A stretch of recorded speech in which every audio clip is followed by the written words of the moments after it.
বিসমিল্লাহির রহমানির রহিম। প্রিয় এলাকাবাসী ও প্রিয় দেশবাসী এবং বিদেশে অবস্থানরত প্রিয় ভাই বোনেরা, আসসালামু আলাইকুম। সম্মানিত সুধী ও প্রিয় দেশবাসী, আপনারা দেখতে পাচ্ছেন যে আমি এখন রয়েছি পাবনা জেলার ঐতিহ্যবাহী কাশীনাথপুর পেঁয়াজ এবং রসুন হাটে। আপনারা জানেন যে কাশীনাথপুরের এই আশেপাশের মানুষের আয়ের প্রধান উৎস হলো কৃষি, অর্থাৎ কৃষি স্বনির্ভরশীল এই এলাকাটিতে কৃষকেরা মাঠে বিভিন্ন ধরনের ফসল ফলে সেই সকল অর্থকারী ফসলগুলো হাটে নিয়ে এসে বিক্রি করেন এবং তাদের জীবন জীবিকা নির্বাহ করেন।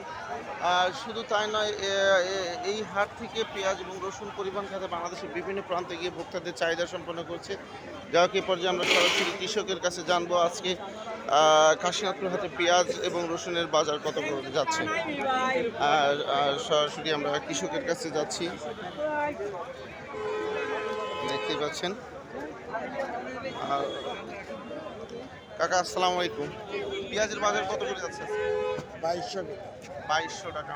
সম্মানিত সুদীয় পেঁয়াজের বাসা, আপনারা বুঝতে পারছেন যে আজকে পেঁয়াজের পাইকারি বাজার যাচ্ছে 2200 টাকা মন। আমি এ পর্যায়ে আমরা সরাসরি চলে যাচ্ছি আর রসুন হাটে, রসুনের বাজার জানবো। দেখতে পাচ্ছেন রসুন হাটে যাচ্ছি।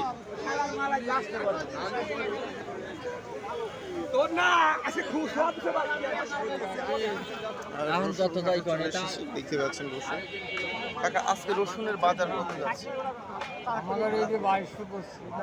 2200 টাকা মন। সম্বন্ধে শুধু দেশবাসী, আপনারা বুঝতে পারছেন যে আজকে রসুনের বাজারও কাশীনাথপুর হাটে 2200 টাকা মন। আমি আপনাদের মাঝে আবার আপডেট নিয়ে যদি ফিরে আসবেন ইনশাল্লাহ। আসসালামু আলাইকুম রহমতুল্লাহ।